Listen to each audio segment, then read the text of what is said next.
Well, it's a pleasure to have with us here today Monsignor James Patrick Shea. Monsignor Shea serves as the president of the University of Mary in Bismark, North Dakota. He was inaugurated in 2009 as the 6th president of the university, and at the age of 34 became the youngest college or university president in the United States. He's the oldest of 8 children, and Monsignor Shea grew up on a dairy farm and a grain farm near Hazleton, North Dakota, just 38 miles from the University of Mary campus. He began his undergraduate work at Jamestown College, majoring in English and history. He then entered the seminary for the Diocese of Bismark, earning a bachelor's degree and a pontifical master's degree in philosophy at the Catholic University of America in Washington, D.C. He studied classical Greek at the University of Texas at Austin and continued at the Vatican's North American College, studying theology at the Gregorian and Lateran Universities of Rome. He has studied management at the University of Chicago's Graduate School of Business and is also an alumnus of the Institutes for Higher Education at the Graduate School of Education, Harvard University.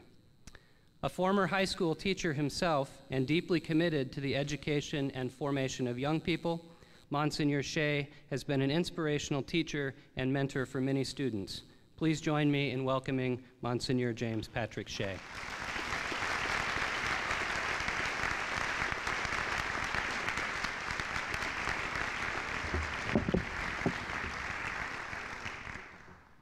Headmaster Balsba, who could help but be moved by your great kindness and by the gracious invitation to be here at Trinity School at River Ridge for these festival rites of commencement.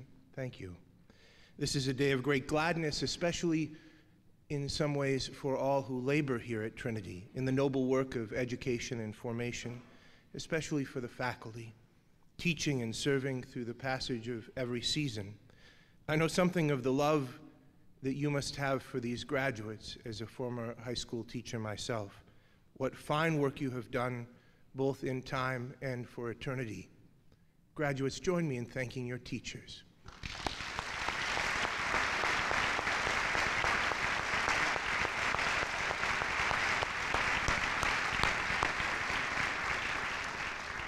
When I was a small boy, I would ride with my dad on the tractor in the rounds of spring planting.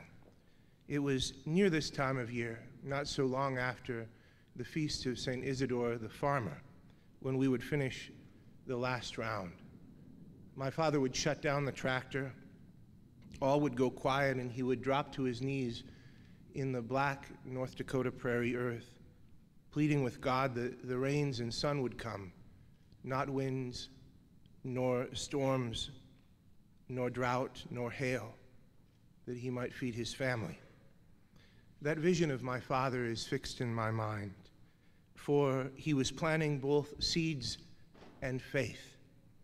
Every parent is a farmer in this way. Every family is a field, the planting, cultivating, the prayer and the praise. Moms and dads, grandparents, brothers and sisters, look to these fine graduates. The true harvest is years from now, and when it comes, perhaps we shall all be gone. But look now to the growth that turns toward the springtime sun. And you, 2015 graduates of Trinity School at River Ridge, how embarrassed I feel to intrude like this upon the culmination of the years that you've had together. You know each other well. You've shared a season of your life, your hands to the plow together. And now you are going away from this place. This is, to borrow from Cardinal Newman, this is a parting of friends. And here I am, a stranger of dubious distinction from a neighboring land of wheat and oil and wind. And I interrupt this radiant day in your lives to say to you, well done, and do well.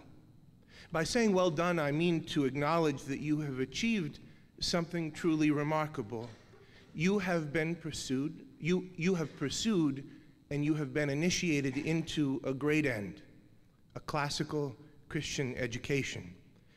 And even here in high school, you have begun to know what so few ever know, the exertions and pleasures of scholarship and the disciplined pursuit of truth. You have done well, and you shall do well if you're able to translate the enormously rich experience of your education into a life of greatness. During the Second World War, the English author C.S. Lewis published a little book called the Screwtape Letters, a collection of fanciful correspondence between the experienced devil Screwtape and his novice nephew Wormwood. The letters, as you might guess, are about the art of tempting humans to damnation. Years later, not long before Lewis's death, he wrote another shorter piece called Screwtape Proposes a Toast. It was a veiled critique of American education under the guise of the very thing I am doing right now. It was a commencement speech. The scene is the annual graduation dinner at the Tempters Training College. The esteemed Screwtape has been asked to give the concluding toast to the feast. All night long, the devils have been eating lost souls. A government worker with graft sauce, a casserole of adulterers, a union boss stuffed with sedition. When Screwtape gets up to give the final toast, he begins by complaining about the quality of the food. I will quote him briefly. "Mr. Principal, your eminence, your disgraces, my thorns, shadies, and gentle devils. Your dreaded principal has included in a speech full of points something like an apology for the banquet he has set before us. Well, gentle devils, no one blames him. But it would be vain to deny that the human souls on whose anguish we have been feasting tonight were of pretty poor quality. Not all the most skillful cookery of our tormentors could make them better than insipid. Oh, to get one's teeth again into a Farinata, a Henry VIII, or even a Hitler. There was real crackling there, something to crunch, a rage, an egotism, a cruelty only just less robust than our own. It put up a delicious resistance to being devoured. It warmed your innards when you'd got it down. Instead of this, what have we had tonight? The difficulty lay in their smallness and flabbiness.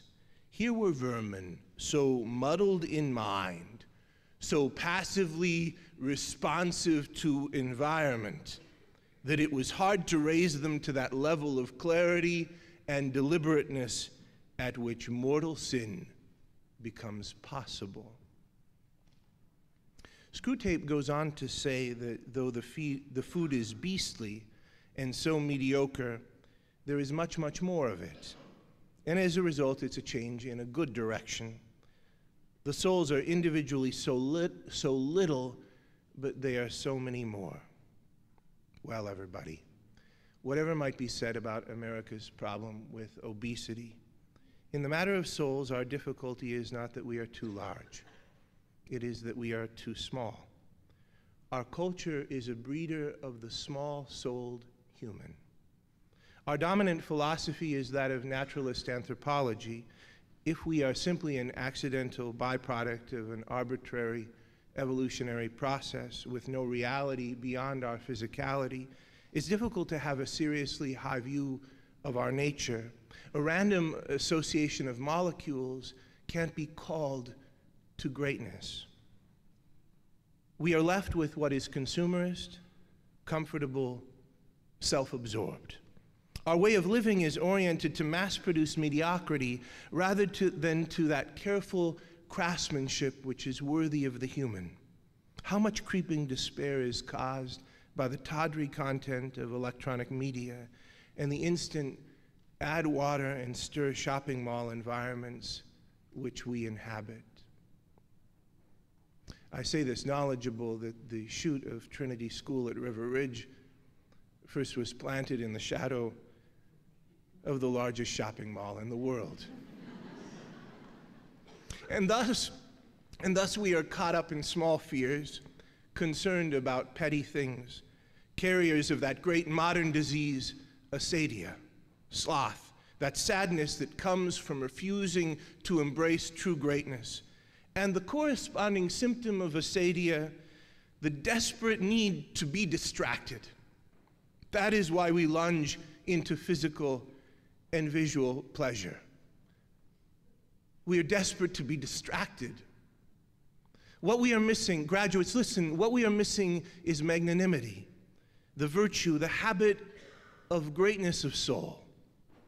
I know you have become good friends with Aristotle, and perhaps you have met his friend, Thomas Aquinas, both of whom treat this topic of magnanimity, this reaching forward to that which by our nature is fitting to us. In Aristotle's famous description of the great man in chapter 4 of the Nicomachean Ethics, magnanimity is a kind of crown of all the virtues. And St. Thomas takes up the baton in his Summa Theologica. For Aristotle and Thomas, magnanimity, greatness of soul, is a call to reality.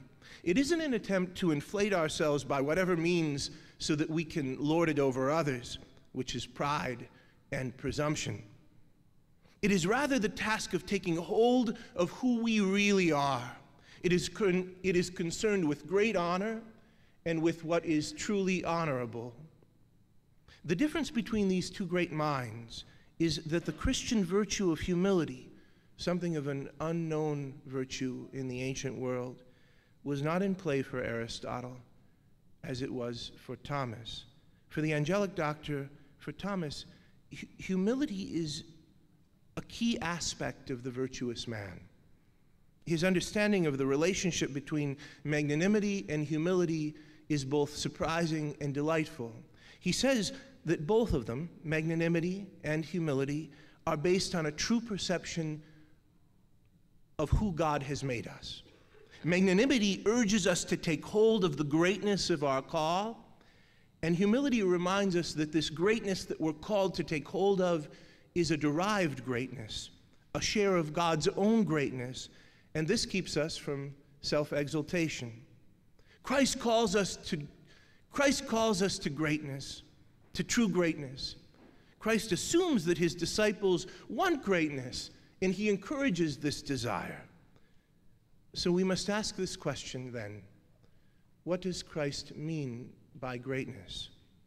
What is the greatness fitting for us? How and when do we gain the great honor Christ wants for us? The answer: Christ wants us to take an astonishingly high place, a place of immense honor, but the only road there is the same road that he took, self-emptying during this life, such that we can be found worthy of the high place meant for us, in imitation of the self-emptying life of the Trinity. But Jesus called to him and said, "You know that the rulers over the Gentiles lord it over them, and their great men exercise authority over them. It shall not be so among you, but whoever would be great among you must be your servant, and whoever would be first among you must be your slave." Dear graduates, our age, the church, and all the world around us is in need of great souls, magnanimous women and men. And so I want to give you today 3 brief snapshots of magnanimity to ponder. First, come with me, will you? Come with me centuries ago to the ancient world, just as the great Christian adventure is beginning to unfold. And St. Paul is very grouchy.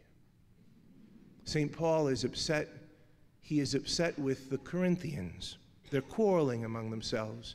They're dragging each other to court over worldly matters, taking their affairs between the rulers and judges of this world rather than resolving them as brothers.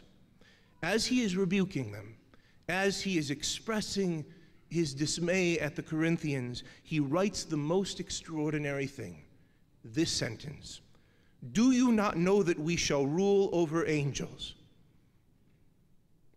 So in the divine cosmology, we frail humans are raised above angels with Christ, reigning alongside of him. So I tell you, think big. Think big, graduates, not so much in terms of how important you'll be or how much you'll accomplish in worldly terms. These ideas are often illusions. Rather, think big in terms of being. Take on the being of a God-infused person who has been given a share in the divine nature, who is in training to rule over angels. What I mean when I say think big is beautifully illustrated in this passage from the writings of Leo the Great.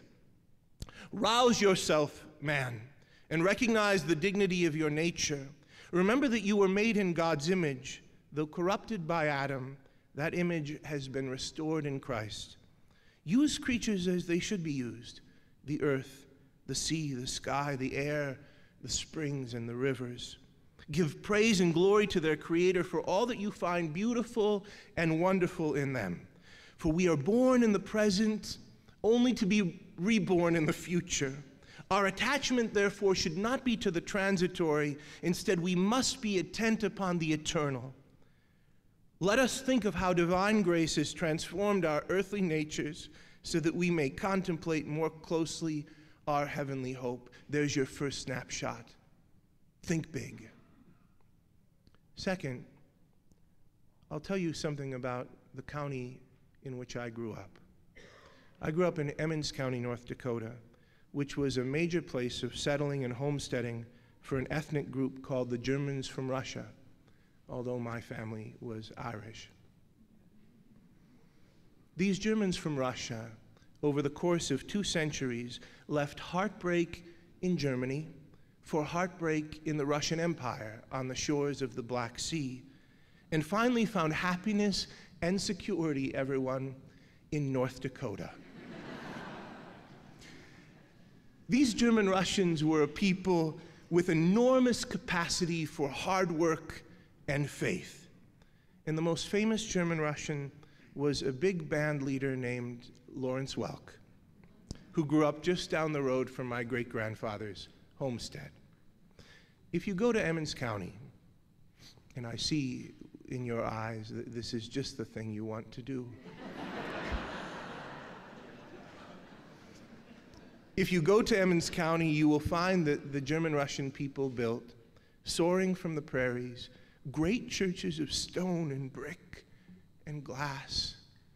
These churches are gorgeous to behold, sublime places for prayer. There is a church of particular beauty and magnitude which stands at the center of the town of Hague, population 71. But inside you can seat hundreds and hundreds of people. It is covered with frescoes, and between statues and paintings and stained glass you can count more than 100 angels. Do you know the most amazing thing about these beautiful churches of the German Russians?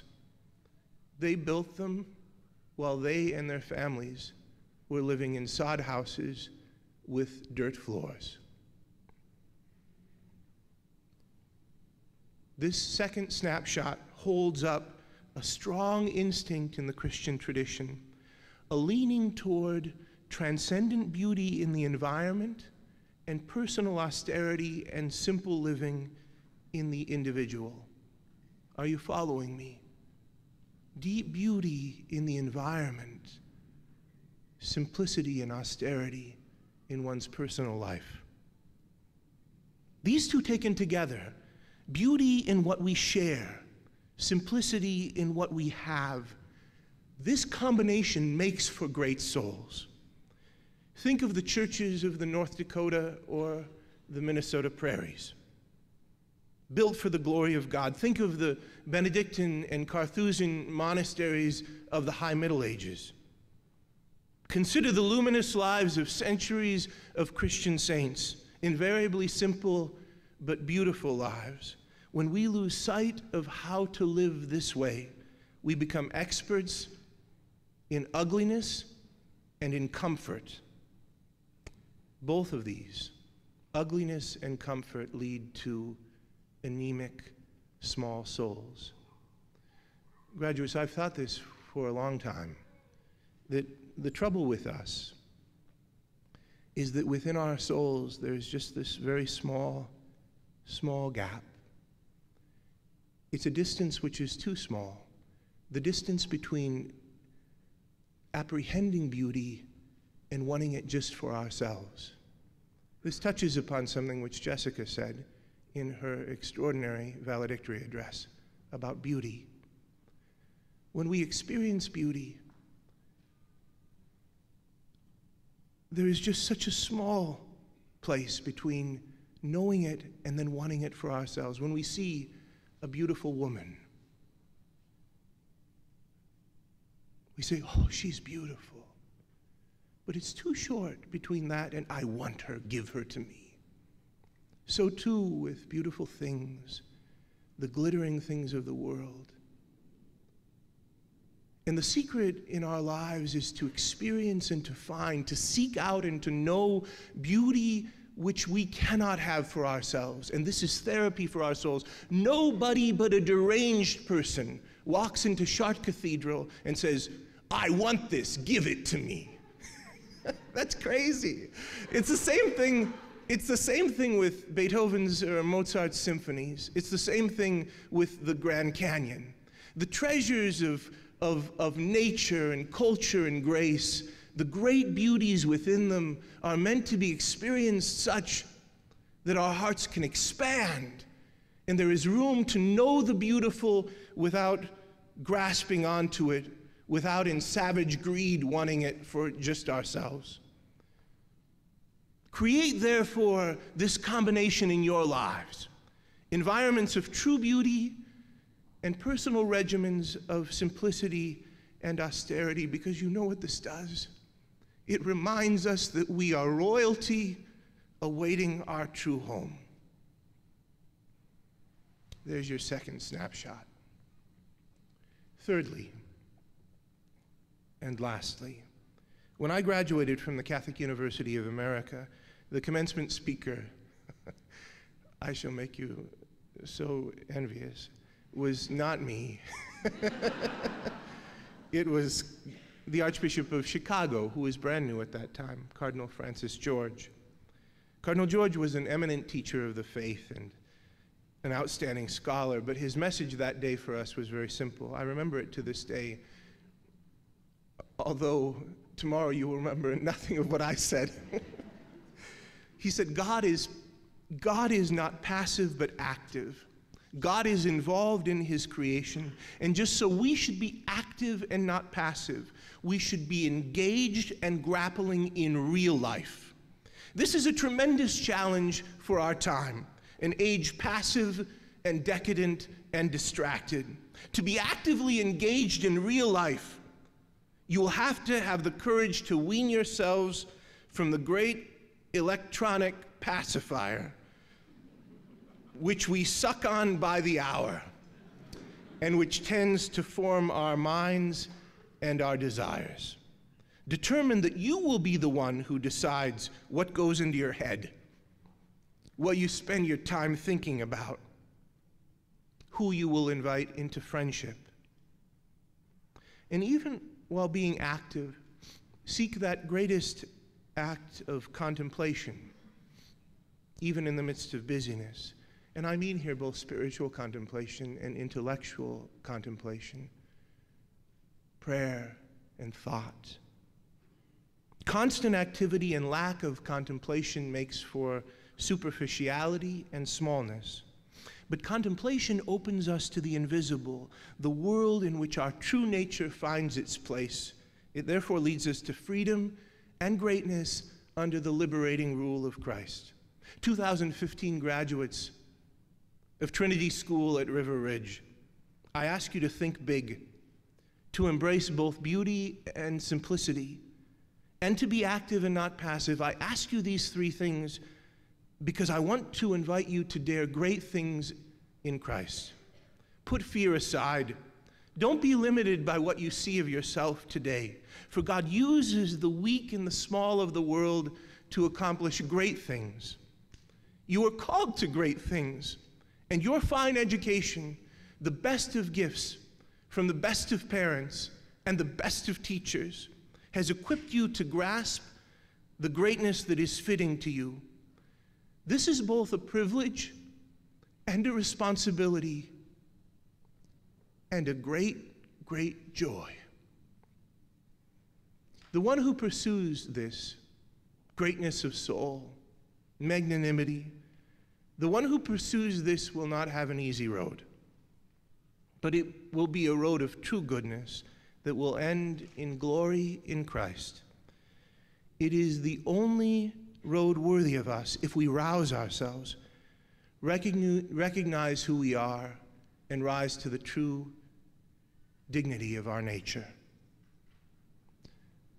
There is a small passage, just a brief episode from the life of St Ignatius, who was the founder of the Company of Jesus. Once he was talking with his early disciples, and he asked this question of them: if God were to say to you, if you want to die at once, right now, I will give you eternal glory. But if you choose to live, I do not guarantee you the gift of final perseverance.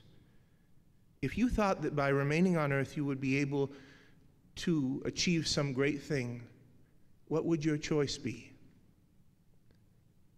His friends, his brothers, looked at him and thought about it in silence for some time. And then James Linez, who would succeed him as general of the order, responded by saying that he would choose the first option so as to be safe and secure. And Ignatius answered, for myself, I would not. If I thought that by remaining here, I could achieve some great thing for God, I would beg him to leave me here until I had done it. I would turn my eyes toward him and not toward myself, and I would take no account for my danger or my security. And this is greatness of soul. In your lives, I pray and hope that you will find friends and models, both in history and literature and in real life, whom you can emulate and who will teach you to pursue the greatness of soul which has already begun during your studies here at Trinity School. I think that your teachers have had that gift in their lives, which is why they're willing to pass it on. Your parents, too, have taught you much about greatness by their own sacrifice of love on behalf of you day in and day out. In moments like now, when you are gleaming and glittering and beautiful, and then in other moments, too. For myself, I have been given these examples, and I end with this. I've been thinking throughout this past year about a figure who looms large in my early manhood, and that was John Paul II, who was canonized as a saint of the Catholic Church this past year. When I was sent to Rome in the late summer of 1998 for my theological studies, his long and wondrous leadership was just entering its final season. And during my time of study and formation there, I encountered him many times. I was young like you. I was just a few years older than you. and the others who were sent there from the shores of America with me, we were so young. We were standing there on the doorstep of our lives. And I remember one of the first moments in which we saw John Paul was the 20th anniversary of his election. There was a great mass in St. Peter's Square in Rome. And we stood there, and the gospel for that day was the gospel from Luke, when Christ asks, when the Son of Man returns, will he find faith upon the earth? And John Paul, his place in history already secure, conducted before us, young men standing like you're standing, on the doorstep of our lives, a public examination of conscience, wondering whether in his service he had done enough to ensure that when the Lord returns, there would be faith upon the earth. Such greatness of soul, such humility. You will know luminaries like that. Find them. Let them enter into your deepest will, such that you are able to imitate them and live as they did. And so I leave you with words from him, words of encouragement, words which reveal how high the stakes are, and words which invite us to lives of greatness. He said, "Let us go forward in hope. A new millennium is opening before the church like a vast ocean upon which we shall venture, relying on the help of Christ. The Son of God, who became incarnate 2,000 years ago out of love for humanity, is at work even today. We need discerning eyes to see this, and above all, a generous heart to become the instruments of his work. Class of 2015, may you be great instruments of the Lord's work." God bless you, and congratulations.